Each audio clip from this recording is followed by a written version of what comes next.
Good day, everyone. Today we explore a complex and deeply nuanced question: should Britain ban burqas?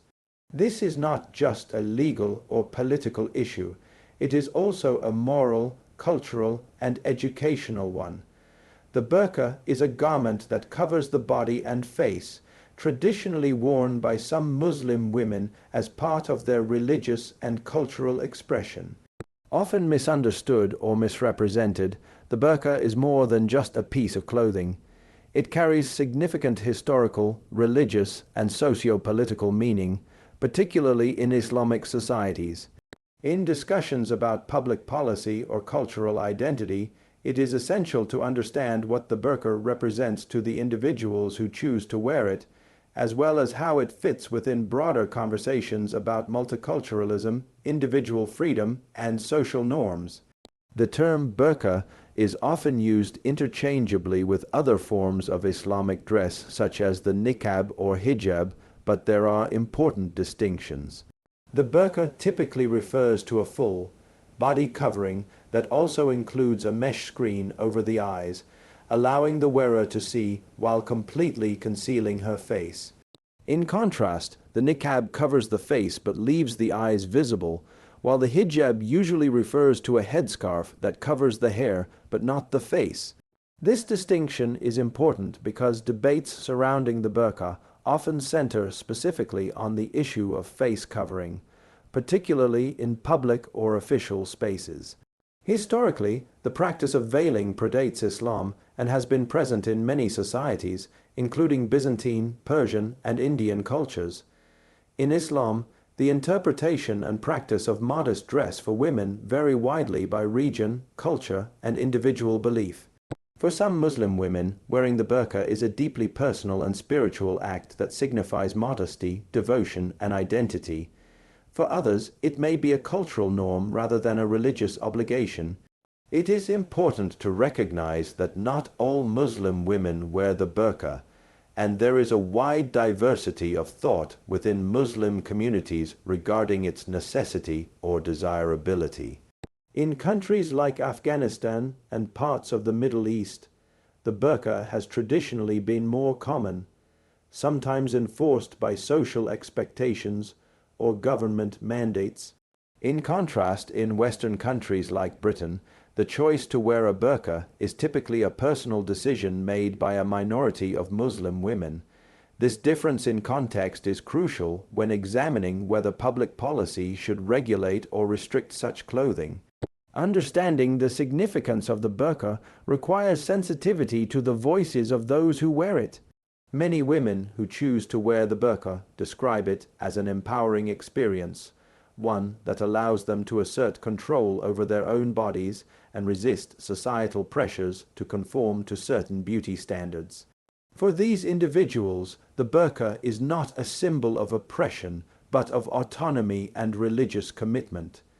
They may argue that banning the burqa infringes upon their right to express themselves freely and practice their faith without interference. However, public perceptions of the burqa in non-Muslim majority societies can be shaped by a lack of understanding, cultural stereotypes, or security concerns. In Britain, as in many Western nations, the visibility of the burqa in public spaces can sometimes provoke debate, especially when linked to questions of identity, integration, or national security. Critics may view the burqa as a barrier to communication or as a challenge to social norms that emphasize openness and mutual recognition. In such debates, the burqa becomes a focal point for broader concerns about multiculturalism, immigration, and social cohesion. It is important to approach these conversations with a foundation of education rather than assumption. Misconceptions about the burqa can lead to the stigmatization of individuals and communities, reinforcing prejudice and exclusion. When people conflate the burqa with extremism or with forced submission, they often ignore the experiences of women who have freely chosen this form of dress. Furthermore, they overlook the fact that religious expression, including clothing choices, is protected under human rights laws in democratic societies. Ultimately, before making decisions about whether such attire should be restricted or banned, it is crucial to first ensure a complete and respectful understanding of what the burqa means in both religious and cultural contexts. This means listening to the perspectives of the women who wear it, understanding its origins and variations, and appreciating the diversity within Muslim communities themselves. Educational efforts that promote accurate information about religious and cultural practices are a necessary starting point for any informed discussion on public policy. Through respectful inquiry and open dialogue, societies can better navigate the complexities of cultural expression while upholding the principles of individual liberty and mutual respect. Religious freedom is a fundamental human right recognized by numerous international legal frameworks, including the Universal Declaration of Human Rights and the European Convention on Human Rights. It ensures that individuals have the liberty to practice, manifest, and express their religious beliefs without interference, as long as such practices do not infringe on the rights of others or public safety. In this context, the choice to wear the burqa becomes not only a personal or cultural matter, but also one that is legally protected under the principles of religious freedom and civil liberties. In democratic societies, religious freedom is one of the cornerstones of an open and pluralistic culture. It allows individuals from various religious backgrounds to coexist peacefully while maintaining their unique traditions, rituals, and forms of expression. For Muslim women who choose to wear the burqa, it is often viewed as an expression of faith, a way to fulfill what they interpret as a religious obligation and to live in accordance with their spiritual values. Any discussion about banning the burqa, therefore, directly touches upon this protected right to express one's religion freely. It is essential to understand that religious expression is not limited to places of worship. It extends to daily life, including dress, dietary habits, and social behaviors.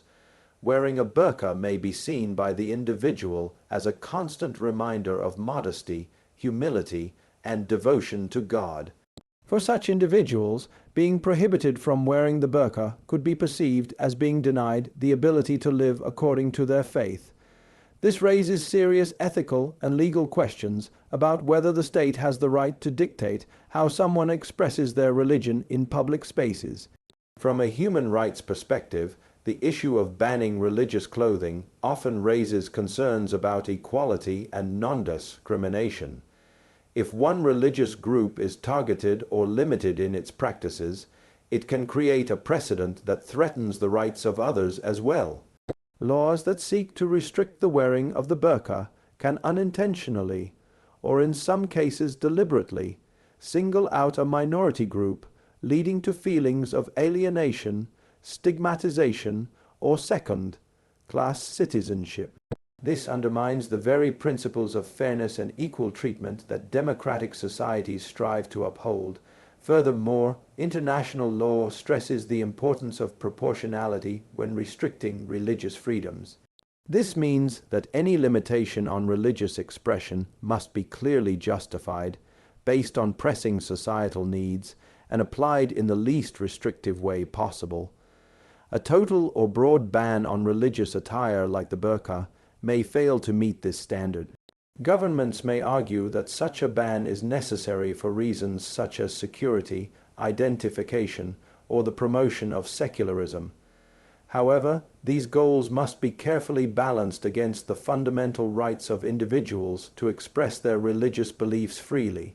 It is also worth noting that many women who wear the burqa do so voluntarily. Public discourse often makes assumptions that these garments are imposed on women by male relatives or conservative communities. While coercion does exist in some cases, as it can in any society, it is not universally true. Surveys, interviews, and personal testimonies frequently reveal that for many women, the choice to wear the burqa is a conscious, informed decision. These women view the burqa as a source of strength, agency, and self-definition. To ban the burqa, then, could be interpreted as ignoring the voices of the very people the policy is supposed to protect. On the other hand, some human rights advocates argue that true freedom must include the freedom to live free from oppressive cultural practices.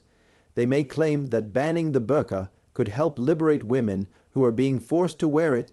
This is a complex argument, as it assumes a uniform experience and fails to distinguish between voluntary religious practice and coerced behavior. A more effective approach might be to ensure that individuals, regardless of background, have access to education, support services, and safe spaces where they can make informed decisions about their lives. In conclusion, the issue of whether to ban the burqa is deeply intertwined with the principles of religious freedom and human rights. Any policy or legal action that seeks to restrict religious dress must be carefully examined for its impact on individual liberties and social inclusion.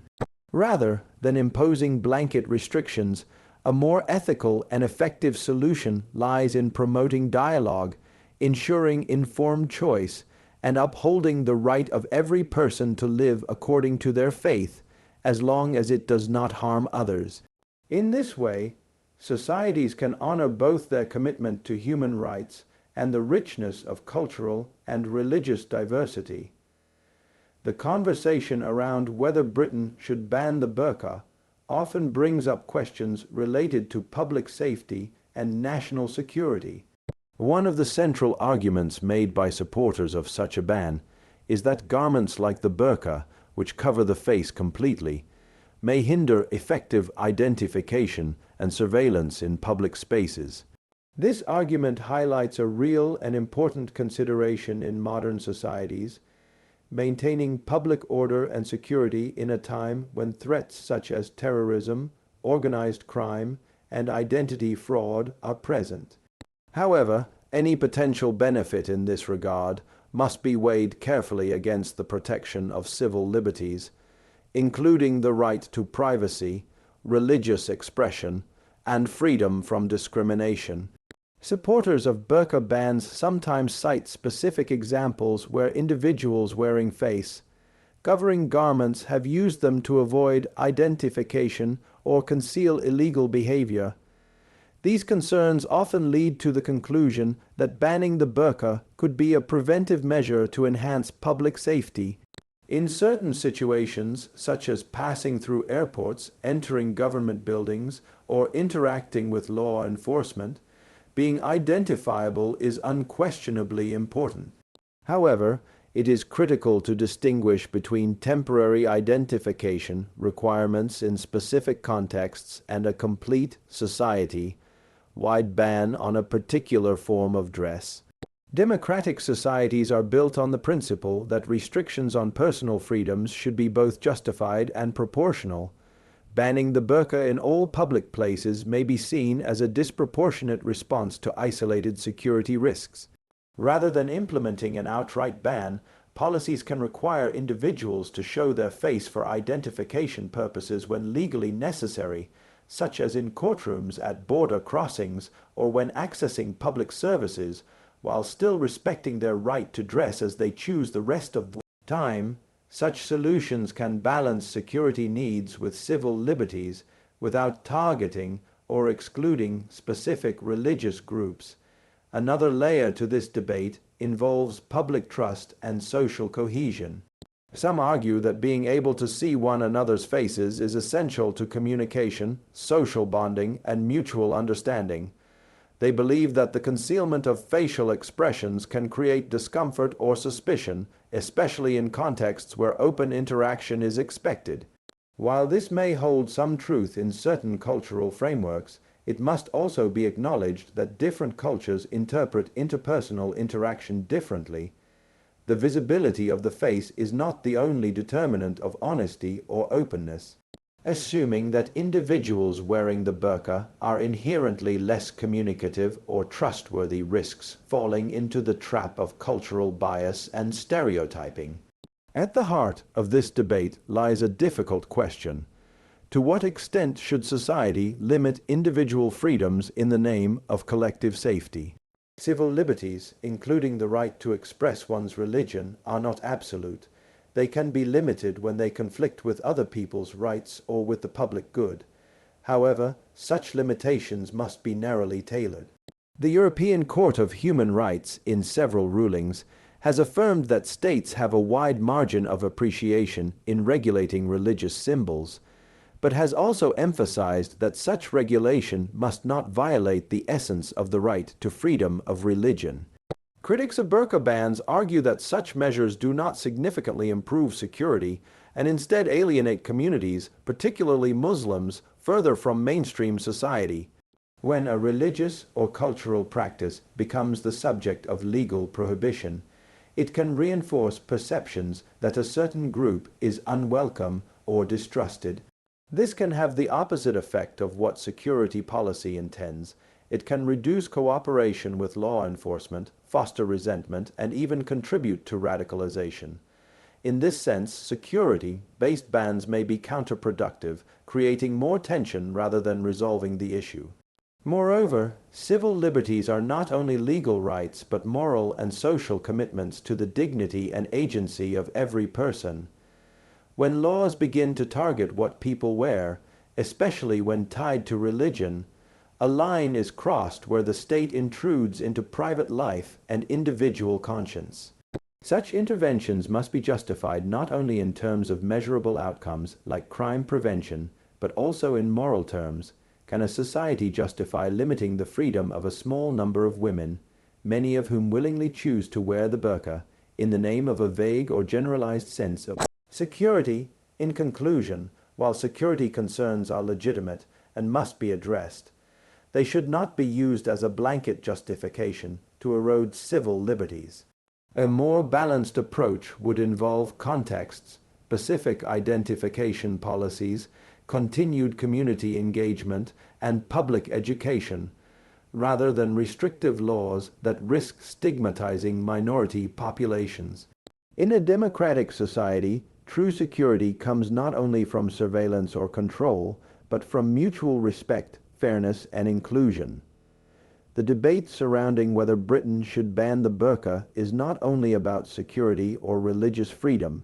It also taps into broader issues of social integration and personal identity. Advocates of a burqa ban often argue that covering the face creates social barriers, impedes communication, and prevents women from fully participating in society. On the other side, critics of such bans stress that these policies can be counterproductive, as they alienate minority communities and suppress individual freedom, particularly in how people express their identities through dress. One of the core arguments in favor of a ban is that face coverings such as the burqa may hinder social interaction. In many Western societies, direct eye contact, facial expression, and visible body language are considered essential components of communication. Proponents of integration through visibility claim that when individuals cover their faces, it limits trust, mutual recognition, and social cohesion. Some believe that the burqa symbolizes a refusal to engage with wider society and that banning it could encourage fuller participation in public life. However, this viewpoint assumes a one-size-fits-all model of integration and overlooks the diversity of cultural norms. In many traditions, modesty and privacy are highly valued, and the decision to wear a burqa may reflect these values rather than a desire for separation. Wearing the burqa does not necessarily prevent women from participating in public life. Many women who wear the burqa go to university, work, and take part in their communities. Their form of social participation may differ in appearance from majority norms, but it is not inherently a barrier to integration. Another important aspect of this discussion is the idea of identity and self-expression. For some Muslim women, the burqa is not only a religious practice, but also a form of personal and cultural identity. It can be a visible expression of their values, beliefs, and sense of belonging. Asking or forcing them to remove the burqa can feel like asking them to give up a part of who they are. This can have harmful psychological effects and can make individuals feel they are not welcome or accepted as they are. When societies attempt to impose strict uniformity in appearance or behavior, they risk erasing the very diversity that makes them rich and dynamic. The concept of integration itself is often misunderstood. True integration is not about everyone becoming the same, but about creating a society where people from different backgrounds can live together with mutual respect, shared values, and equal opportunities. It is about building bridges, not walls, between communities. Banning the burqa may create the appearance of unity, but in practice it can deepen divisions by signaling that some forms of expression are unacceptable or incompatible with national identity.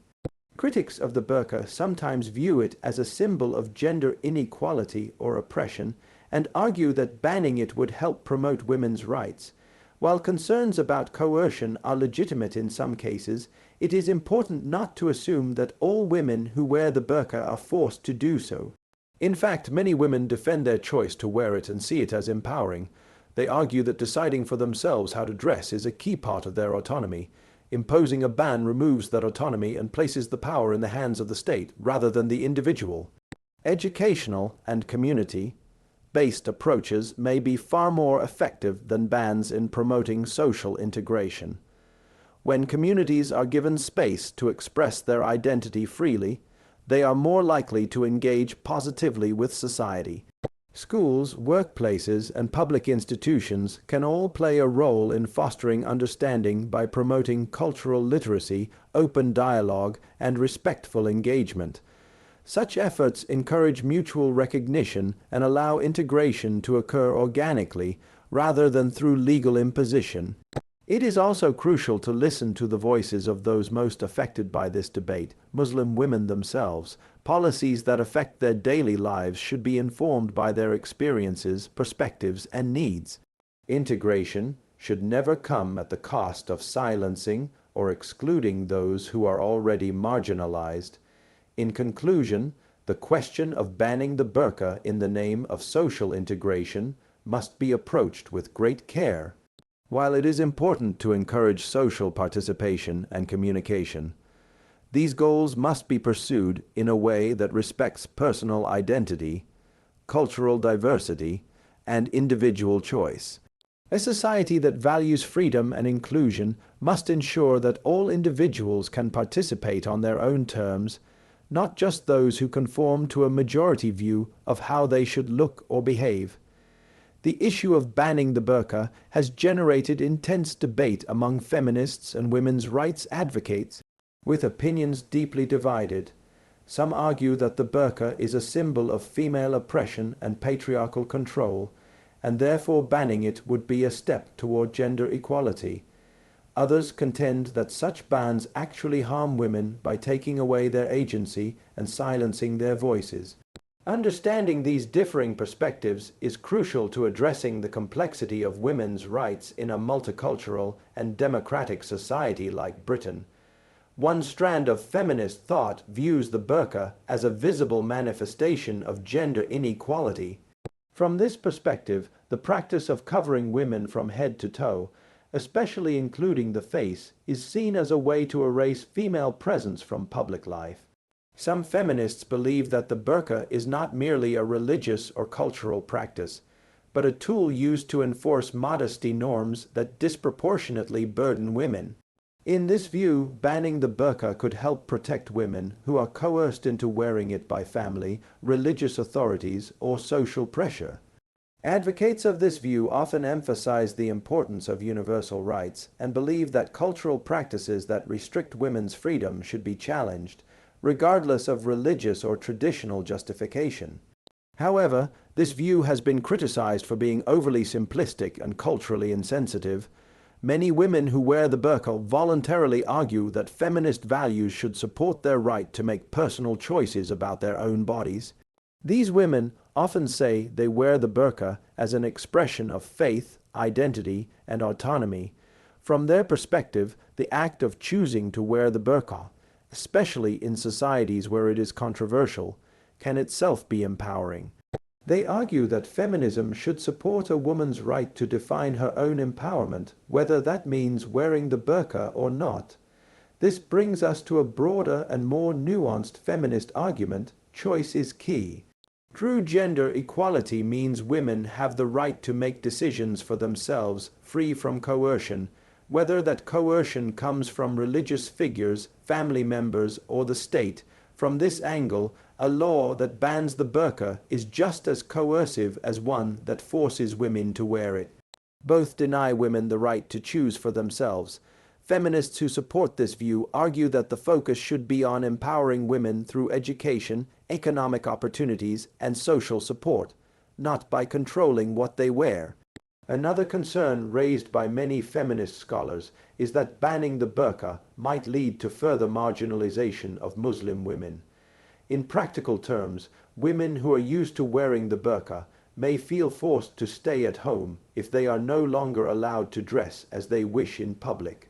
This could reduce their access to education, employment, and civic participation, thereby reinforcing the very gender inequality the ban is supposed to combat. In this way, a well-meaning policy could have harmful unintended consequences, particularly for those it aims to protect. Intersectional feminism, which looks at how different aspects of identity, such as race, religion, class, and gender interact, offers an important perspective here. From an intersectional standpoint, the experiences of Muslim women in Britain cannot be reduced to a single narrative. They face multiple forms of discrimination, including Islamophobia, sexism, and sometimes racism.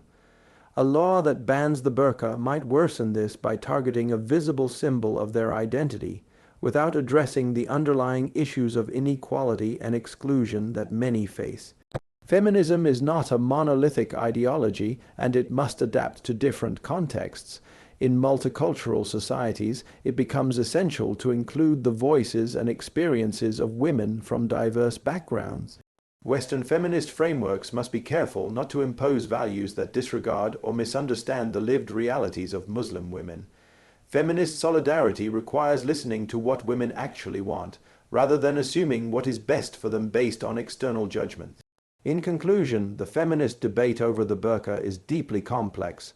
While some view it as an instrument of female subjugation, others see it as a symbol of choice, identity, and resistance. A feminist approach that values freedom, agency, and inclusion must recognize that empowerment does not look the same for everyone. Rather than imposing a ban that could strip women of their autonomy, societies should focus on removing the barriers that limit women's choices, whether those barriers are social, cultural, economic, or legal. Only then can we begin to build a more inclusive and genuinely equal society. The debate over whether Britain should ban the burqa is deeply tied to broader questions of multiculturalism and national identity. At its core, this issue forces society to consider how to reconcile cultural diversity with shared national values. It challenges the balance between respecting the traditions and beliefs of minority groups and maintaining a sense of social unity and cohesion. How a country addresses these matters says a great deal about the nature of its democracy, its tolerance, and its approach to identity in an increasingly globalized world. Multiculturalism, as a social philosophy and public policy approach, emphasizes the value of diverse cultural expressions within a unified society. It supports the idea that people from different ethnic, religious, and cultural backgrounds can coexist peacefully, contributing to a richer and more dynamic national fabric. From this perspective, the burqa, while perhaps unfamiliar or even unsettling to some in the majority culture, is one expression of that cultural diversity. Allowing women to wear the burqa in public aligns with the principles of inclusivity and respect that multiculturalism promotes.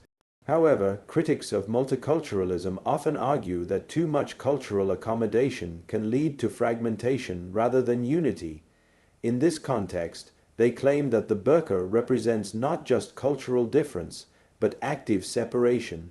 They may argue that it contradicts values commonly associated with liberal democracies, such as openness, gender equality, and shared public norms, and thus challenges the cohesive identity of the nation. From this point of view, banning the burqa is seen as a way to affirm common civic values and protect national identity from what is perceived as incompatible practices.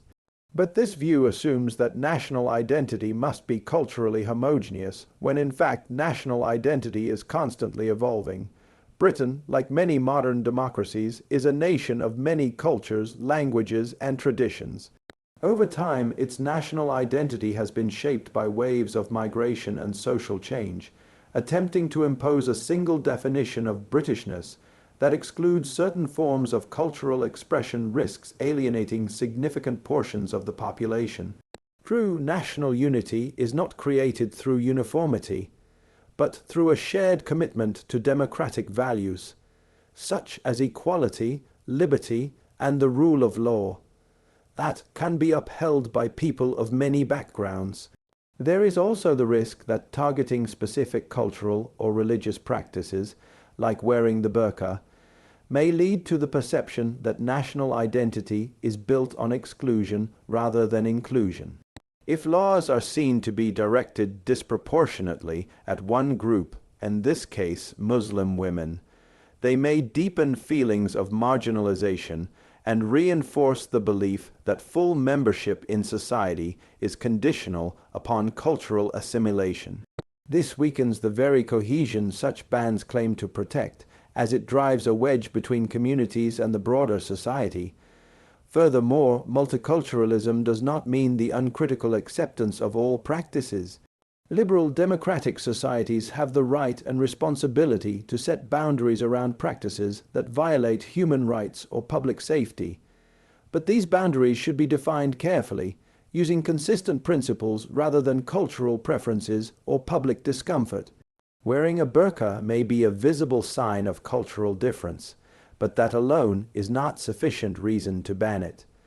The legitimacy of a multicultural society rests on its ability to distinguish between what is merely unfamiliar and what is genuinely harmful. Education and dialogue can play a much more constructive role than prohibition. When members of different cultural backgrounds engage with one another in meaningful ways, through schools, community programs, public discourse, and civic participation, misunderstandings can be addressed and mutual respect can grow. People are more likely to embrace a national identity that reflects their own experiences and allows them to express themselves freely.